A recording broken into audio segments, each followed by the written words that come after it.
उत्तर प्रदेश में चुनावी माहौल धीरे धीरे गर्मा रहा है।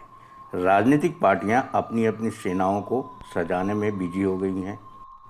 रणनीतियां बन रही हैं और रण कौशल का प्रदर्शन हो रहा है। ऐसे में अचानक देश भर में साइकिल की चर्चा शुरू हो गई है। लेकिन यह साइकिल मुलायम सिंह यादव और अखिलेश सिंह यादव वाली समाजवादी पार्टी की साइकिल नहीं है। यह साइकिल वह साइकिल है जिस पर हम सवारी करते हैं, आप सवारी करते हैं। जी हाँ, ऐसा लगता है कि साइकिल के दिन फिरने वाले हैं, बहुरने वाले हैं। वैसे क्या आपको इस बात की जानकारी है कि भारत में सड़क दुर्घटनाओं में मरने वालों में सबसे ज़्यादा साइकिल सवार ही होते हैं? और अब तो कोरोना महामारी के बाद साइकिल की लोकप्रियता और भी बढ़ गई है। संक्रमण के डर से लोग पब्लिक ट्रांसपोर्ट में सफ़र करने से कतरा रहे हैं। पैसे वाले लोगों ने या तो कार ले ली है या फिर टू व्हीलर पर सवार हो गए।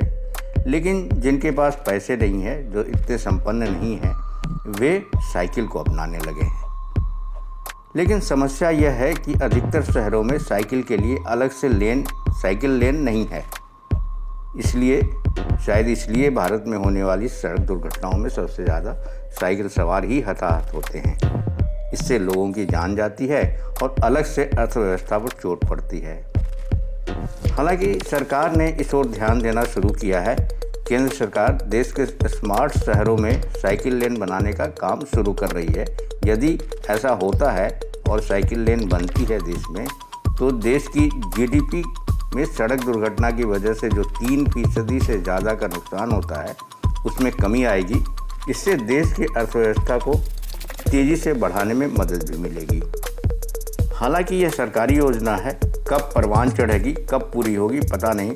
लेकिन फिलहाल इस योजना के तहत यह किया जा रहा है कि देश के 95 स्मार्ट शहरों के शहरवासियों से उनकी राय मांगी जा रही है कि सुरक्षित रहने के लिए साइकिल का प्रयोग कितना ज़रूरी है और लाभकारी है। इस प्रोजेक्ट के तहत शहर में जागरूकता अभियान चलाने पर भी जोर दिया गया है। योजना यह है कि आगामी अक्टूबर तक सभी शहरों से फीडबैक ले लिया जाएगा और इसी आधार पर आने वाले समय में शहर की प्रमुख सड़कों पर अलग से साइकिल लेन बनाई जाएगी, जिससे लोग सुरक्षित तरीके से सफ़र कर सकें। दरअसल विश्व बैंक की एक रिपोर्ट है जिसमें यह बताया गया है कि भारत में दुनिया के मात्र 1% वाहन हैं, लेकिन सड़कों पर वाहन दुर्घटनाओं के चलते दुनिया भर में होने वाली मौतों में 11% मौत भारत में होती है। इनमें से सबसे ज़्यादा लोग या तो पैदल चलने वाले हैं या फिर साइकिल चलाने वाले होते हैं। विश्व बैंक की रिपोर्ट के अनुसार पिछले एक दशक में भारतीय सड़कों पर 13 लाख लोगों की मौत हुई। इनके अलावा 50 लाख लोग घायल भी हुए हैं।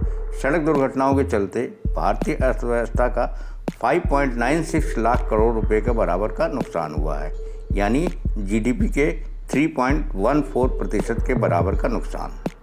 नवभारतटाइम्स.com की रिपोर्ट के अनुसार केंद्रीय सड़क परिवहन एवं राजमार्ग मंत्रालय ने हाल ही में एक अध्ययन किया था। इसमें अनुमान लगाया गया है कि भारत में सड़क दुर्घटनाओं से 1,47,114 करोड़ रुपये की सामाजिक तथा आर्थिक क्षति होती है। मंत्रालय के अनुसार सड़क दुर्घटनाओं का शिकार लोगों में 7.62% ऐसे हैं जिनकी उम्र 18 से 45 साल के बीच है, यानी ये लोग कामकाजी आयु वर्ग के हैं और इनके नहीं रहने से इनके परिवार का कमाने वाला व्यक्ति ही चला जाता है, जो एक गंभीर मसला बनता है। उम्मीद की जानी चाहिए कि सरकार इस योजना को ईमानदारी से लागू करेगी और सड़क पे साइकिल सवारों की हो रही मौतों को रोक पाएगी। हालांकि योजना सरकारी है, बनते बनते पता नहीं कितना वक्त गुजर जाए और कितनी पीढ़ियां साइकिल लेन का इंतज़ार करते हुए निकल जाएं।